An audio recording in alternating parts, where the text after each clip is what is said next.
Hello বন্ধুরা, প্রিয়া কিচেনে সকলকে স্বাগত। আজ আমি নিরামিষ। হ্যালো বন্ধুরা, আমি যে তিল 2 চামচ তিল, 2 চামচ চারমগজ আর 1 চামচ জিরা আর 3টে কাঁচা লঙ্কা একসাথে বেটে নিয়ে ফিরে এলাম। এখন রান্নাতে চলে যাচ্ছি, দেখতে থাকো। আমি প্যান বসিয়ে কড়াইতে দিয়ে দিচ্ছি 2 চামচ তেল। সর্ষে তেলে রান্না করছি।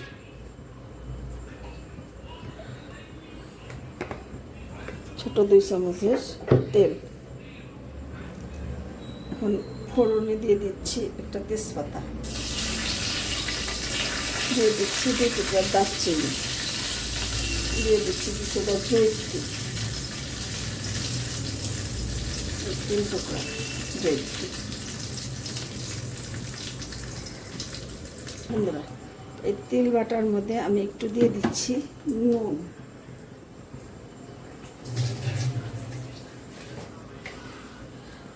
দিয়ে দিচ্ছি স্বাদ অনুসারে একটু নুন,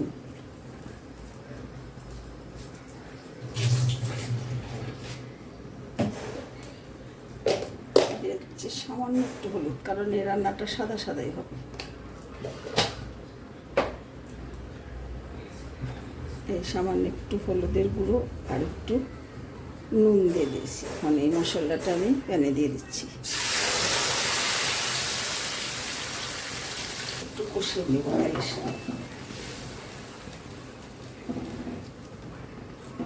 তো সবাই জানো তিল খাওয়া খুবই ভালো স্বাস্থ্যের জন্য। তিলের মধ্যে প্রচুর পরিমাণে ক্যালসিয়াম আছে, ফাইবার আছে। এই তিল দিয়ে রান্না করে যেমন টেস্টও হয়, খাওয়াটাও উপকার। দিয়ে দিচ্ছি আমি 1 চামচ জিরের গুঁড়া।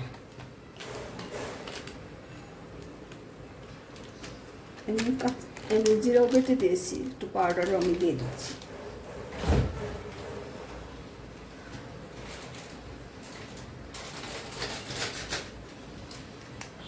হাফ চামচ ধনের গুঁড়া,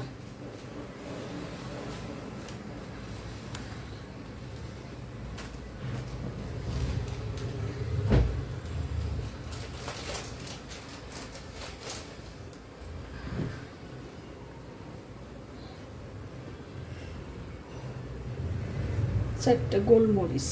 বাটিটা ধুয়ে অল্প একটু জল দিয়ে দিচ্ছি আর একটু কষে নেব তেলটা।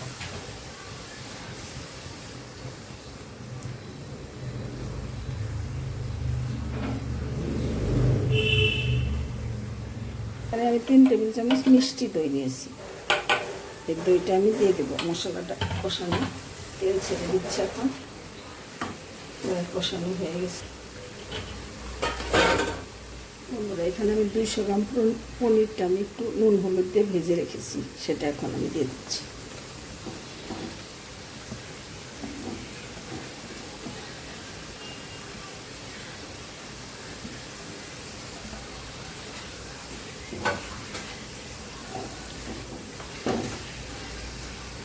করে নিয়ে তারপর আমি দইটা দিয়ে দিচ্ছি।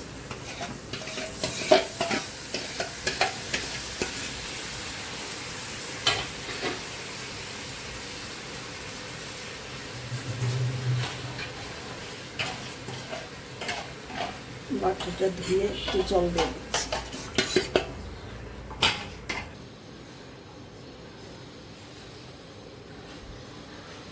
বন্ধুরা, দিয়ে দিচ্ছি একটু কচুরি মেথি, উপর থেকে একটু ছড়িয়ে দিয়ে দিচ্ছি, ফ্লেভারটা ভালো আসবে।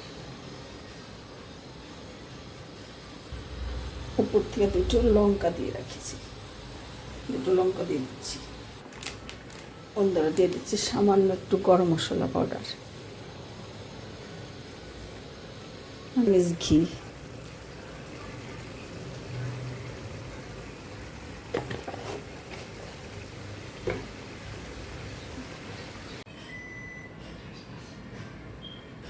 হ্যালো বন্ধুরা, দেখে নাও। তেল আর চারমগজ বাটা দিয়ে আমি এই পনিরের তরকারিটা করেছি, সাথে দিয়েছি মিষ্টি দই। খুবই সুস্বাদু খেতে, ক্যালসিয়াম আর ফাইবারে ভরপুর তেলের মধ্যে। তোমরা এইভাবে বানিয়ে খেয়ে দেখতে পারো। আমি নিরামিষ দিনের জন্য করেছি। আর রেসিপিটা ভালো লাগলে কমেন্ট করে আমাকে জানিও।